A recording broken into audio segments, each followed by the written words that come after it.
అందరికీ హాయ్ అండి. Welcome to nine cuisine. ఈరోజు మనం సమోసా రోల్స్ చేసుకుంటున్నామండి. 2 విధాలుగా మనం చేసుకోబోతున్నాము. ఒకటి స్టవ్ పైన చేసుకున్న షాలో ఫ్రై, ఇంకొకటి ఓవెన్‌లో.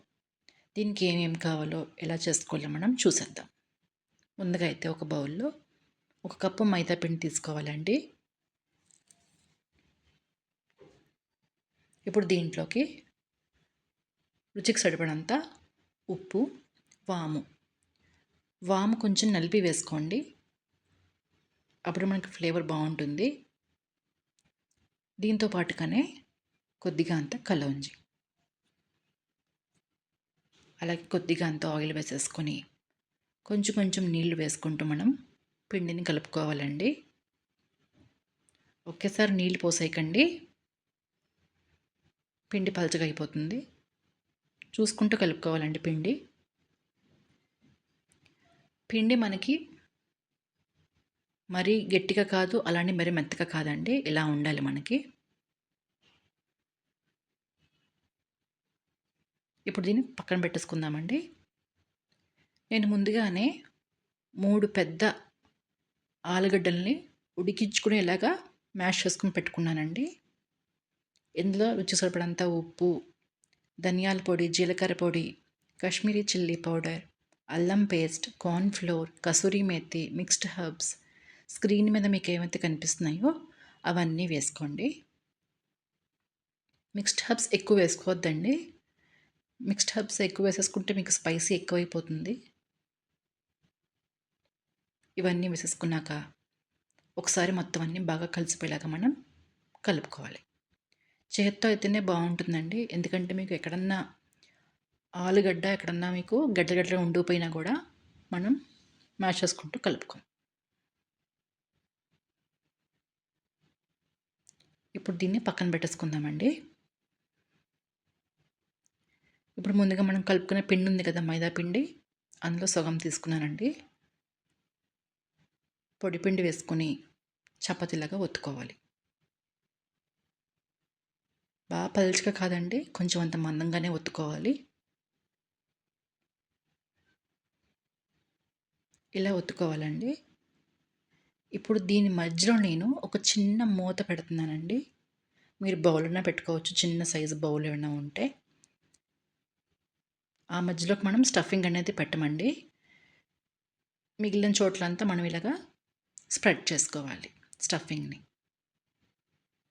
ఇప్పుడు దీన్ని కట్ చేసుకుందామండి.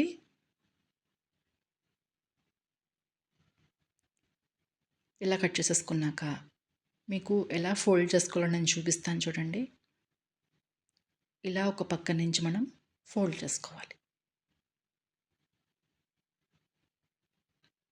నేను చివరిదాకా స్టఫింగ్ అనేది పెట్టలేదండి.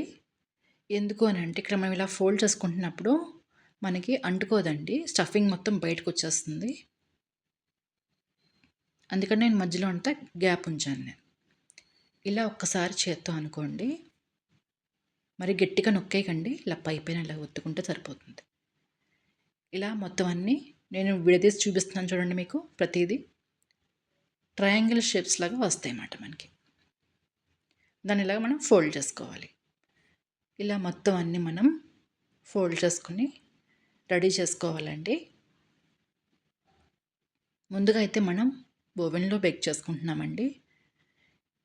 నేను 180 డిగ్రీస్ దగ్గర ప్రీ హీట్ చేసుకున్నానండి ఓవెన్ని. ఇలా ప్రతిదానికి మనం ఆయిల్ అనేది అప్లై చేయాలండి, అప్పుడే మనకి బాగా బేక్ అవుతాయి. ప్రతి 10 నిమిషాలకు ఒకసారి మీరు ఓపెన్ చేసి వీటిని తిప్పుకుంటూ ఆయిల్ అప్లై చేసుకుంటూ మీరు బేక్ చేసుకోవాలి. అలా నాకు హాఫ్ అన్ అవర్ టైం పట్టిందండి మొత్తం బేక్ అవ్వడానికి. మధ్య మధ్యలో ఆయిల్ అప్లై చేసుకోవాలి, అలాగే తిప్పుకుంటూ మనం బేక్ చేసుకోవాలి. ఇది అయ్యేసరికి మనకు టైం పడుతుందండి. ఈలోపు మనం స్టవ్ మీద కడాయి పెట్టేసుకొని షాలో ఫ్రై చేసుకుందామండి వీటిని. నేను డీప్ ఫ్రై అయితే చేయట్లేదండి. డీప్ ఫ్రై చేస్తే మనకి లోపల ఉన్న స్టఫింగ్ మాడిపోతుంది, అంత రుచిగా ఉండదు. ఇలా షాలో ఫ్రై చేసుకొని మనకి ఈ గోల్డెన్ కలర్ వచ్చేదాకా మనం ఫ్రై చేసుకుంటే చాలండి.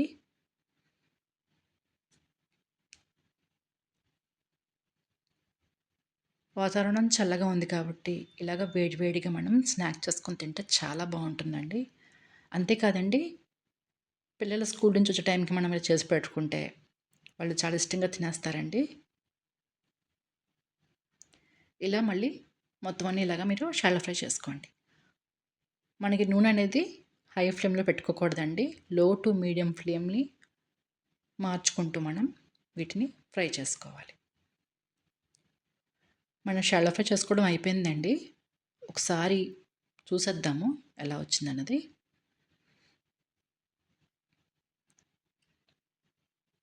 బయటైతే చాలా క్రంచీగా వచ్చిందండి. లోపల చాలా సాఫ్ట్‌గా వచ్చింది.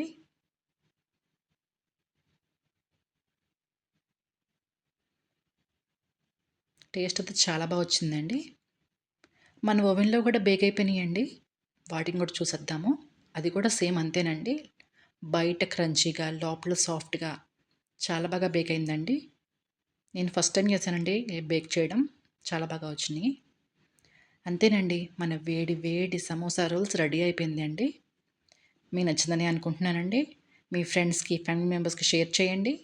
నా ఛానల్‌కి సబ్స్క్రైబ్ చేసుకోండి. థాంక్స్ ఫర్ వాచింగ్ అండి.